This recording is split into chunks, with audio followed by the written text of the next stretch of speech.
예전에 노래 제목이 내 귀에 캔디 그랬는데 오늘 제목은 내 귀에 들린 대로. 근데 약간 좀 무거운 말씀이긴 한데요. 오늘 우리를 좀 돌아보는 그런 시간이 되었으면 좋겠습니다. 올해 3월에도 눈이 많이 왔지 않습니까? 근데 춘천은 다행히 그렇게 많이 안 왔는데 영동 지역에 눈이 꽤 많이 왔더라고요. 그래서 이건 사람이 하는 일이 아니라고 그러면서 굉장히 고생했다고 하시더라고요. 근데 농촌 지역에서 사역하는 어느 목사님이 교인 중에 한 분이 트랙터를 구입해서 올해는 뭐 눈치는데 한시름 덜었다고 자랑을 하시더라고요. 그러다가 이제 트랙터에 대한 이야기로 이제 화제가 넘어갔습니다. 근데 목사님들의 상식이 정말 보통이 아닙니다. 우리나라의 그 국산 트랙터가 지금은 이제 자율주행 기능까지 있는 그런 고성능이 많이 나오고 그러는데, 원래 국내 초기는 이 트랙터의 원조는 존 디어라고 하는 회사의 제품입니다. 이게 사람 이름인데 이제 이게 한 거의 뭐 1800년대 중반에 그분이 하여튼 19세기 초반에 태어난 분이라서 거의 뭐 200년 가까운 그런 겁니다. 아무튼 이 트랙터가 초반에는 이제 우리가 직접 제작을 못하니까 이렇게 수입해서 판매하는 그런 형태였다는 겁니다. 지금도 존 디어는 아주 이 농기구나 아니면 건설 장비로 굉장히 유명한 회사입니다. 그러다가 충청도 출신의 어떤 목사님이 불쑥 한마디 하시더라고요. 그게 우리 충청도에서 많이 팔렸을 거래요. 이름이 존 디어라서 그러시더라고요. 예. 우리는 가끔 상대의 말을 이렇게 좀 자기 입장에서 들을 때 있지 않습니까? 자기 관점에서 듣고 그렇습니다. 이유는 자기 입장에서 해석하기 때문에 그렇습니다. 우리가 보통 그 다른 사람들의 말을 오해하는 말들이 있더라고요. 그게 뭐냐면 나중에 연락할게 이런 말이래요. 이런 말들은 그 연락을 기다리라 아주 목이 빠지는 사람도 있다는 겁니다. 또 괜찮아 이런 말도 사실 괜찮은 말은 괜찮잖아요. 그런데 이게 진짜 괜찮다는 의미일 수도 있지만 속으로는 불편하거나 화가 나는데도 그냥 더 이상 말하기 싫으니까 괜찮다 이렇게 하는 걸로 또 들릴 수도 있다는 겁니다. 뭐 내가 할게 이런 말들은 상대방을 이렇게 도와주겠다는 그런 의미도 있지만 상대방이 무능하다는 것을 암시하는 그런 말이 될 수도 있다는 겁니다. 그래서 이렇게 들릴 수도 있겠나? 그리고 알겠어. 이런 말들은 이해했다는 의미일 수도 있지만 상대방의 말에 동의하지 않거나 더 이상 이야기하고 싶지 않을 때 그냥 알았다고 그냥 그렇게 하는 거죠. 이런 말들이 사실은 좀 오해가 될 수 있다는 겁니다. 근데 저는 좀 생각해 봤을 때 이게 물론 그런 의도가 아닌데도 또 자기 상황이나 형편에 따라서 그렇게 잘못 들릴 수도 있다는 겁니다. 따라서 좋은 이야기야 모르겠지만 혹시 심각하거나 중요한 이야기를 할 때는 특별히 좀 부정적이거나 비판적인 이야기를 할 때는 더욱더 신중해야 되는 겁니다. 뭐 나는 한번 지나가는 얘기를 했을지 모르겠지만 상대는 그것 때문에 잠 못 이루는 경우도 있습니다. 저도 설교 준비하면서 혹시 제가 한 말 때문에 성도님들 중에서 좀 상처받은 분이 있지 않았을까 한번 이렇게 되돌아보는 겁니다. 잘 아시겠지만 이 말이라는 것은 우리 입을 떠난 순간부터 내 것이 아닌 것이 됩니다. 분명히 내가 한 말이지만 이미 내 입을 떠나면 내가 통제하기 어렵게 됩니다. 떠나기만 하면 다행인데 그것이 내 삶의 영역으로 부메랑이 되어서 다시 돌아와 영향을 미치기 때문에 그렇습니다. 오늘은 이스라엘 백성들이 하나님 앞에서 원망하고 그리고 불평하면서 지도자를 향해서 퍼부었던 말들이 있었습니다. 그런데 이 말들이 어떻게 그들에게 다시 돌아왔는지를 좀 보려고 합니다. 여러분은 자신이 한 말 때문에 자신이 잘 감당하지 못해서 어려움을 당하거나 오해가 생겨서 마음고생 하신 적 있지 않으십니까? 의도하지 않았는데 아니면 또 오해해서 그런 것 때문에 관계가 깨어진 적이 있지 않습니까? 말 때문에요. 오늘 말씀을 통해서 하나님과 여러분들 앞에서 하나님과 사람들 앞에서 여러분의 말들을 좀 잘 점검하는 그런 시간이 되었으면 좋겠습니다. 대화와 관계의 기본은 상대에 대한 신뢰입니다. 이 신뢰가 깨지면 잘 대화하기 어렵더라고요. 그리고 전혀 다른 관점에서 자꾸 이야기를 하니까 그렇습니다. 여야 지도자들이 만나면 정말 그런 것 같아요. 어떻게 이렇게 생각이 달라도 다를 수 있을까? 참 걱정입니다. 상대를 믿지 못하면 정말 대화가 불가능합니다. 시장에서 물건을 살 때도 여기 상인들이 계시긴 하지만 흔히 하는 말이 뭐예요? 나 이거 팔아도 하나도 안 남는다. 이렇게 얘기해서 정말 그러실까? 막 생각이 드는 거죠. 저는 가끔 그래요. 저한테 이제 목사님이라고 이렇게 잘해주시는 분들이 있는데 손해 보지 말고 하시라. 정말 이 일들을 열심히 하셔서 하나님께 영광이 되어야 되는데 장사가 잘 되고 그래야 되는 거 아니냐. 그러니까 절대 손해보지 마시고 장사하시라. 장사꾼이 손해보면 안 되지 않습니까? 예전에 그 네팔에 선교 때문에 갔는데 거기 갔다가 네팔이 좀 이렇게 나라가 이제 물가가 좀 어느 정도 싸지 않습니까? 그 경제 편차가 있으니까. 그래서 네팔의 제2도시라고 하는 포카라라는 지역에 갔는데 함께 갔던 분이 패딩 점퍼를 하나 좀 사고 싶다고 해서 같이 갔는데 원래 가격이 한 800불 정도 하는 북쪽 얼굴 뭐 노스페이스 있잖아요. 그거가 한 800불 하는 건데 80불밖에 안 하더라고요. 그래서 이거 싸다. 그 당시 환율로 보면 한 9만 원 뭐 정도 됐던 것 같은데 또 이거 싸다고 이거 좋다고 막 그랬는데 어차피 진품은 뭐 너무 비싸서 부담되니까 네팔에 온 기념으로 하나 사자 그래가지고 이제 살려다가 선교사님이 시장에 가서 그냥 한 번에 사지 마시고 좀 흥정도 하는 좀 재미를 느끼시라고 그래서 우리가 이제 이런저렇게 막 하다가 정모는 뭐 하나도 못 깎아준다는 겁니다. 그래서 밀고 당기기를 간신히 해서 우리가 누굽니까? 그래서 60불에 이제 해결을 봤어요. 그래서 근데 점원이 그걸 이렇게 싸주면서 자기가 이렇게 팔기는 자기 신에게 맹세하는데 진짜 생전 처음이다. 그리고 이렇게 장사하면 나는 곧 문을 닫게 될 것이다. 막 그러는 거예요. 그러니까 이제 싸게 깎아서 산 분이 좀 미안하고 그러니까 모자가 하나 있었거든요. 그랬더니 이거는 그래도 이제 하나도 안 깎고 그냥 부르는 대로 좀 그래도 비교적 저렴했으니까 그래서 하나 사줬습니다. 그렇게 하고 이제 네팔 수도가 이제 카트만두인데 카트만두에 우리 이제 다음 날 이제 한국으로 돌아오는데 그 숙소 옆에 시장이 하나 있어서 밥 먹고 한번 둘러보자고 그래서 운동 삼아 가는데 그 포카라에서 산 똑같은 옷이 여기 있는 거예요. 그래서 궁금해서 제가 물어봤어요. 이건 어떻게 되나? 그래서 이거 얼마냐 그랬더니 60불이라는 겁니다. 그러니까 또 황당하잖아요. 그래서 이거 봐라. 그래가지고 다시 물어봤어요. 깎아달라고. 그랬더니 안 된다고 막 그러더니만 결국은 하다가 해가지고 45불에 이제 맞춰주려고 그러더라고요. 그러니까 먼저 산 분은 뭐 또 살 수는 없고 그러니까 다른 분이 내가 하나 사야겠다 그러면서 45불에 이제 사겠다고 한 겁니다. 그때 이후로 우리가 룰을 세웠습니다. 물건값은 자기만 알고 있기. 뭐 그거 가지고 자랑하지 않기. 그런 거죠. 여러분 근데 이제 뭐 관광지나 이런 데서 선교지나 이런 데서 어쩌다 한번 있었던 일이기 때문에 그런데 만약에 시장에서 장사하는 분이 계속 그렇게 가격 가지고 신뢰하지 못한 일을 계속하게 되면 그분은 아마 당장에는 자기가 원하는 가격을 받을지 모르겠지만 그러나 지속적으로 그 장사를 하기는 좀 어려울 겁니다. 이게 이제 신뢰라는 거죠. 자, 안타깝게도 하나님의 백성이라고 하는 이스라엘 백성들이 하나님을 전적으로 신뢰하지 못하는 그런 상황이 되어버리고 말았습니다. 그들은 애굽을 탈출하며 홍해를 건너고 시내산에서 하나님 백성에게 주는 십계명을 받았습니다. 바람 광야를 지나기까지 만나와 메추라기를 먹었고요. 또 하나님이 물을 주시기도 하고 하여튼 여러 가지를 많이 경험했습니다. 자, 이 정도 됐는데 그런데 그들이 들어가려고 하는 가나안 땅에 대한 보고를 받고 12명의 정탐꾼이 40일 동안 다녀오더니만 그중에 부정적으로 보고한 사람들이 있었잖아요. 그 땅이 아름다운 땅은 맞는데 열매도 좋고 다 좋은데 그들이 너무 크고 그리고 우리는 그들에 비하면 우리가 봐도 메뚜기 같은데 그들이 보면 오죽하겠냐 이런 보고를 막 하기 시작하는 겁니다. 그러니까 그 실망한 나머지 하나님을 원망하면서 그들이 막 불평하면서 이야기하는 겁니다. 우리가 애굽 땅에서 죽었거나 이 광야에서 죽었으면 좋았을 것을 어찌하여 여호와가 우리를 그 땅으로 인도하여 칼에 쓰러지게 하려 하는가?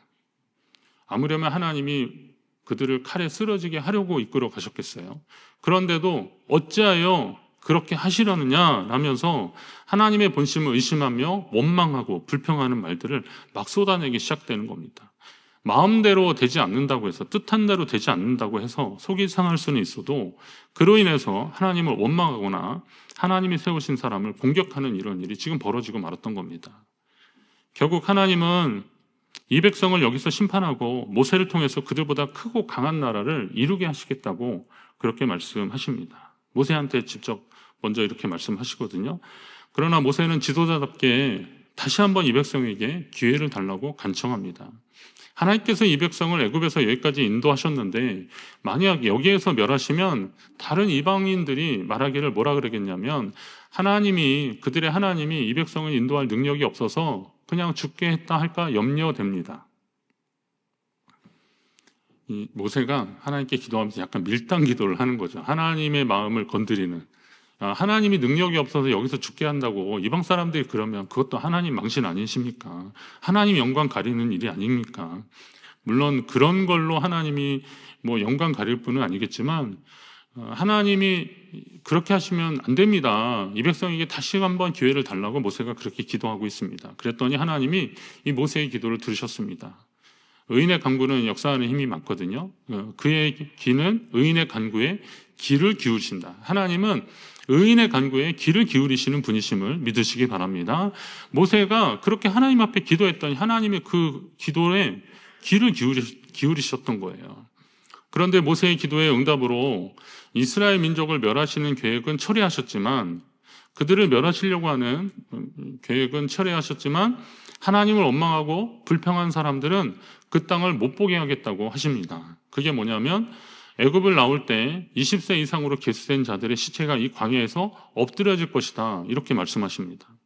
어떻게 보면 이거 좀 너무하신 거 아닌가 생각이 듭니다. 좀 원망하고 불평했다고 기껏 여기까지 나왔는데 이 광야에서 죽게 되는 것도 좀 너무하신 거 아닌가. 하지만 이 광야에서 엎드려지는 것은 하나님의 생각이 아니었던 거죠. 뭐예요? 이스라엘 백성들의 입에서 나온 말입니다. 그들이 앞에서 말한 대로 우리가 애굽 땅에서 죽었거나 이 광야에서 죽었으면 좋았을 것을 어찌하여 여호와가 우리를 그 땅으로 인도하여 칼에 쓰러지게 하려 하는가. 그렇게 불평했는데 백성이 하나님을 원망하면서 했던 말이거든요. 차라리 광야에서 죽었으면 좋았을 것을 저 가나안 땅에 들어가서 칼에 맞아 죽게 됐다 했던 그 원망하는 말들 하나님이 들으셨다. 그들이 한 말이 하나님의 귀에 들린 대로 하나님이 하시겠다는 겁니다. 자, 그들이 아직 뭘 몰라서 어린아이같이 투정을 부린 거라면 다시 생각하실 수도 있습니다. 그런데 그들은 그런 투정을 부릴 만한 그런 상황이 아닙니다. 지금 이 시점으로 보면 애굽에서 나온 지 한 1년 남짓한 그런 시간이 지났기 때문에 그건 단순히 시간만 지난 것이 아니라 하나님과의 반복적인 경험을 통해서 관계가 쌓아지고 신뢰가 충분히 쌓아질 만한 그런 시간들이 있었던 겁니다. 그런데 그러면서 또 애굽에서 하나님의 이적을 체험했고 광야에서 하나님의 인도와 보호하심을 경험했던 사람들인데 그런 사람들이 하나님을 신뢰하지 않고 불신에 가득 찬 원망과 불평이나 하고 있으니 하나님이 심판을 하신다 해도 사실 할 말이 없는 거죠. 믿음에 대한 책임이지 않습니까? 하나님이 그동안 그렇게 함께 하셨는데 오늘 우리도 너무 쉽게 불평의 말들을 늘어놓지 않습니까? 명심해야 됩니다. 하나님이 들으신다는 겁니다. 한번 따라할까요? 하나님이 들으신다. 하나님이 들으신다. 우리는 항상 하나님 앞에 사는 사람들이잖아요. 구원받은 백성들은 하나님 앞에 사는 사람들이기 때문에 하나님이 우리의 모든 말들을 들으신다라고 생각하셔야 됩니다. 잠언 4장에 보니까 구부러진 말을 내 입에서 버리라 그랬고요. 비뚤어진 말을 내 입술에서 멀리하라 그랬습니다. 구부러지고 비뚤어진 말, 부정적이고 그리고 누군가를 음해하려고 하는 말들 아니면 사실을 왜곡하는 말들 이런 말들이 다 구부러지고 비뚤어진 말들인데 이런 것들을 버리라는 거예요. 내 입술에서 멀리하라는 거예요. 생각 없이 습관적으로 하는 여러분의 말에 스스로 지배를 당할 수도 있다는 겁니다. 따라서 우리의 말을 조심해야 되는 거죠. 사람이 마음이 가득한 것을 입으로 하는 거잖아요. 표현하지 않습니까? 그러니까 그 마음에 쌓은 선이 선으로 나타나는 거예요. 근데 악은 악으로 나타나는 거예요. 그러니까 그 입술을 조심해야 되는 겁니다. 시편에 보니까 내 입술에 파수꾼을 세워달라고 한 것도 그런 것 아닙니까? 우리가 하나님 앞에 또 사람들 앞에 어떤 삶을 살아야 되는지 하나님이 우리를 기뻐하시며 우리를 그 땅으로 인도하실 것입니다. 이것은 긍정의 마음을 가지고 믿음의 마음을 가지고 있었던 여호수아와 갈렙의 말들입니다. 차이가 나죠? 우리가 죽을 데가 없어서 여기서 죽게 되었다. 이렇게 말하는 사람들이 있었고 하나님이 우리를 기뻐하시면 우리를 그 땅으로 인도하실 것입니다. 대조적인 말들이잖아요. 하나님이 어떤 사람들의 말을 더 기뻐하시겠습니까? 긍정의 마음을 가진 사람들에게 은혜와 복을 주실 줄로 믿습니다. 긍정의 말, 믿음의 말을 하는 저와 여러분, 우리 교회 되기를 간절히 바랍니다. 사실 백성의 원망과 불평의 말 때문에 이스라엘 민족을 통한 열방의 구원 계획을 수정하시려고 했는데 비슷한 일이 이전에도 좀 있었습니다. 시내산에서 모세가 산 위에 있을 동안에 계명을 받고 하나님과 함께하고 있는 동안에 대략 한 40일 걸렸거든요. 근데 그 기간 동안에 산 위에 올라간 모세가 내려오지 않자 백성들이 불안하고 조급한 나머지 아론을 닥달한 거예요. 그래서 어떻게 좀 해봐라. 그랬더니 아론이 금부치를 좀 가져오라 그래서 그걸로 금송아지 형상을 만들었습니다. 그리고 애굽에서 우리를 인도하신 신이다, 하나님이다 하면서 거기다가 번제와 화목제를 제사를 드리고 그리고 백성이 그 주변을 막 뛰어놀았습니다. 뭐 멀리서 보면은 막 즐겁고 축제 같은 그런 분위기였지만 시작이 잘못되었죠. 금송아지 우상을 만들어 놓고 거기다가 제사를 드리고 그렇게 축제를 벌이고 있었으니 하나님은 얼마나 기가 막히겠습니까? 사실 모세는 이 상황이 무슨 상황인지 몰랐어요. 하나님 앞에 있었기 때문에. 그러나 하나님은 다 보시잖아요. 그러니까 하나님은 그 상황이 너무 안타까운 거죠. 그래서 모세에게 그러시는 거죠. 이 목이 뻣뻣한 백성을 진멸하고 너로 큰 나라가 되게 하리라. 하나님 그렇게 말씀하십니다. 저는 그 단어나 그 문장을 이렇게 잘 보는 습관들이 있는데요. 하나님이 그들을 진멸하시겠다는 겁니다. 진멸. 근데 진이 이게 다 진짜거든요. 그래서 진짜 다 멸하겠다라는 겁니다. 근데 이게 하나님이 보통 이방 민족을 멸망시키실 때 그렇게 이 단어를 많이 사용하시거든요. 근데 이스라엘에게는 이런 단어를 잘 사용하지 않으십니다. 그냥 심판하고 징계하시는 그런 차원인데 유독 진멸하시겠다. 이건 하나님이 정말 화가 나신 거고 이 백성에게 희망이 없다. 마치 그 노아의 때에 그냥 노아와 그의 가족들로 하나님 다시 세계를 이루려고 하시는 그런 의지 같은 그런 마음입니다. 그래서 이스라엘 백성들을 진멸하시겠다라는 것입니다. 이후에는 뭐 하나님 그런 표현들을 어지간해서 잘 안 쓰시는데 그 정도 하셨다는 것은 모세가 봐도 이거는 굉장히 심각한 상황이죠. 이 목이 뻣뻣한 백성을 진멸하시겠다. 그러니까 모세가 하나님께 기도합니다. 그때도 모세가 하나님께 기도하는데 진노를 걷어달라고 그러면서 한 기도가 뭐냐면 주의 종 아브라함과 이삭과 이스라엘에게 주신 약속을 좀 기억해달라는 거예요. 그리고 내가 너희 자손을 하늘의 별처럼 많게 하고 내가 허락한 이 온 땅을 너희 자손에게 주어 영원한 기업이 되게 하리라 하나님이 그렇게 말씀하셨지 않습니까? 그 약속의 말씀을 기억하셔서 이들을 긍휼히 여겨달라고 그렇게 기도하고 있습니다.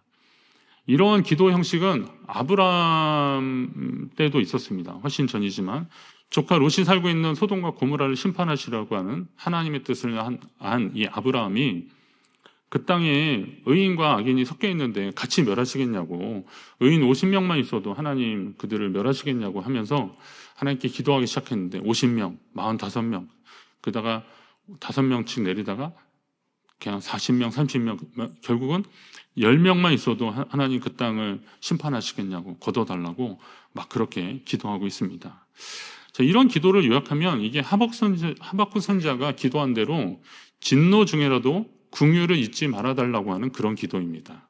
하박국 선지자가 하나님께 하나님의 부흥을 수년 내에 좀 나타내달라고 그리고 하나님이 심판하시지만 진노하시지만 그 진노 중에도 긍휼을 잊지 말아달라고 그렇게 기도하는데 이게 이 하박국의 기도를 많은 사람들이 같이 따라하고 있죠. 하나님 진노 중에도 긍휼을 잊지 말아달라고 하나님 백성을 불쌍히 여겨달라고 그렇게 기도하고 있습니다. 모세와 아브라함, 하박국 선지자 기도의 특징을 잘 보시면 이들은 자신을 위한 기도가 아니라 민족과 타인을 중보하는 그런 기도를 했던 겁니다. 우리가 소원을 품고 기도할 때 하나님 나라와 그분의 의를 위해서 기도할 때 하나님이 응답하실 줄로 믿으시기 바랍니다. 내 자신을 위한, 내 안위를 위한 그런 기도, 물론 살면서 급하면 그런 기도 분명히 할 수 있죠. 그러나 하나님의 사람들이 더 좀 책임 있게 기도해야 되는 것은 그겁니다. 내 자신만이 아니라 타인을 위한 기도, 민족과 타인을 위해서 중보하는 기도, 나라 민족을 위해서 기도해 주시고 그리고 주의 교회를 위해서 기도하시고 모든 열방 주님께 돌아오기를 위해서 선교사님들과 그 사역을 위해서 기도해 주시길 바랍니다. 오늘 미션 투게더 20일 거기에도 이제 선교사님들 쭉 나오는데 우리 교단에도 그 사역을 하셨던 복음을 전했던 선교사님 길보른 선교사도 거기 나오고 그러더라고요.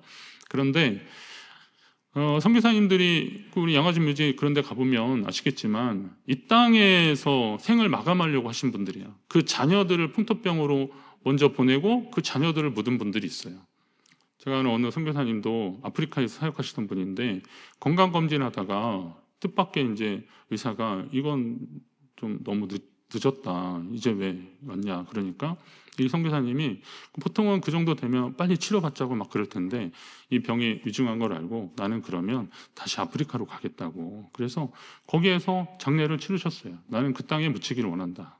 그런 마음으로 사역하셨던 분들이 있거든요. 그러면 이런 분들을 위해서, 이런 분들의 사역을 위해서, 뭐 그분들을 위해서도 당연하지만 그분들의 그 사역을 위해서도 우리는 함께 기도해 줘야 되는 겁니다. 그 땅이 하나님 앞에 돌아오기를 위해서 기도하는 일들. 이거는 의인의 간구라는 겁니다. 의인의 간구를 하나님이 들으시고 응답하시는 겁니다. 오늘도 모세가 하나님 앞에 그렇게 기도했더니 하나님이 그 백성 전체를 멸하시는 것을 거두시고 20세 이상 정도로만 하셔요.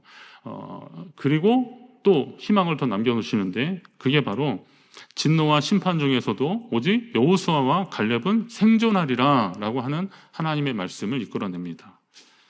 이유는 아시다시피 여호수아와 갈렙은 상황이 문제가 아니라 언약을 소중히 여긴 사람들이었습니다. 하나님이 이 땅을 주시겠다 하고 하신 그 약속, 언약을 소중히 여겼기 때문에 12명의 정탐꾼 중에 10명은 그 반대되는 부정적인 보고를 했더라도 이 사람들은 하나님이 주신 약속을 믿고 두 사람만 믿음의 말과 행동을 한 것입니다. 하나님의 언약을 소중히 여기고 믿음으로 바라보고 선포하고 행동하는 사람을 주님도 기억하시고 그를 소중히 여기시는 겁니다. 우리 찬송가에 제가 그 찬양 있는데 날 더 귀히 여겨라 이런 찬양이 있거든요. 가사가. 그런데 제가 그 찬양 부르다가 하나님 앞에 많이 이렇게 회개하고 그랬습니다. 내가 정말 주님을 귀히 여기고 있는가? 그런 거죠. 내가 정말 주님을 귀히 여기고 있는가? 주님이 날 도우시고, 날 인도하시고, 내 삶에 도움이시고, 피난처시고, 그런 하나님을 경외하는 그런 마음들은 분명히 당연히 있었겠지만, 그런데 정말 나는 주님을 귀하게 여기고 있는가? 주님을 귀히 여기는 사람들을 주님도 우리를 귀히 여겨 주신다는 거예요. 주님이 우리를 귀히 여겨 주시고 그리고 그에 합당한 삶으로 우리를 인도하신다는 겁니다. 여러분이 그 믿음의 사람들이 되시기를 간절히 바랍니다. 옛말에 하늘이 무너져도 솟아날 구멍이 있고 호랑이에 잡혀가도 정신만 차리면 산다고 했는데 그 믿음의 사람들에게 있어서는 그런 것들이 뭘까? 하나님 주신 약속이 바로 끝까지 붙잡아야 할 소망이라는 겁니다. 어떤 상황이 왔을 때 우리가 생각하기에 이제 큰일 났다 이런 상황이 오더라도 하나님이 주신 약속의 말씀을 끝까지 붙잡으시기 바랍니다. 그럴 때 하나님이 역사하실 줄로 믿습니다. 여호수아와 갈렙이 담대할 수 있었던 것은 이게 신약의 말씀이지만 천지는 없어질지언정 내 말은 없어지지 아니하리라라는 이런 것 같은 그런 말씀을 믿었기 때문에 그러니까 천지는 없어질지언정 하나님의 말씀은 영원할 것이다. 하나님의 약속은 영원할 것이다 라는 그런 믿음이 그들 가운데 있었기 때문에 하나님이 우리를 기뻐하시면 그 땅을 차지하게 할 것이다. 우리가 그 땅에 올라가자. 그들은 우리의 먹이다 라고 그렇게 선포하면서 나아갈 수 있었던 겁니다. 반면에 원망하고 불평하는 사람들은 그들의 입에서 나온 말대로 주님이 심판하신다는 사실도 기억해야 됩니다. 내가 말한 대로 그렇게 될 수 있다. 결국은 하나님의 약속에 대한 믿음의 차이가 결과를 다르게 만들어내는 겁니다. 약속을 붙드는 자는 천지가 변하고 시험이 와도 오직 하나님이 길을 내주실 것입니다. 여러분의 삶에 있어서 하나님이 붙드시고 인도하심을 경험하게 될 것입니다. 따라서 우리의 말들을 좀 바꾸려고 노력을 하십시오. 의도적으로 바꾸려고 하십시오. 어릴 적부터 이제 저희 아이들한테는 그냥 사랑하고 축복합니다. 사랑합니다. 축복합니다. 우리 많이 하잖아요. 그래서 안아줄 때마다 계속 그렇게 했어요. 그랬더니 애들이 이제 지들이 알아서 그냥 와서 사랑하고 축복합니다. 사랑합니다. 축복합니다. 그러더라고요. 들을 때 여러분 기분이 어떠세요? 네, 행복하시죠? 그 옆에 분한테 한번 해주세요. 자, 사랑하고 축복합니다. 네, 예, 예. 그냥 주님 안에서 주님의 사랑으로 꼭 그럴 필요도 없잖아요. 그냥 사랑하고 축복합니다. 이런 말들 여러분의 자녀들에게 하시고 또 옆에 있는 분들에게 하십시오.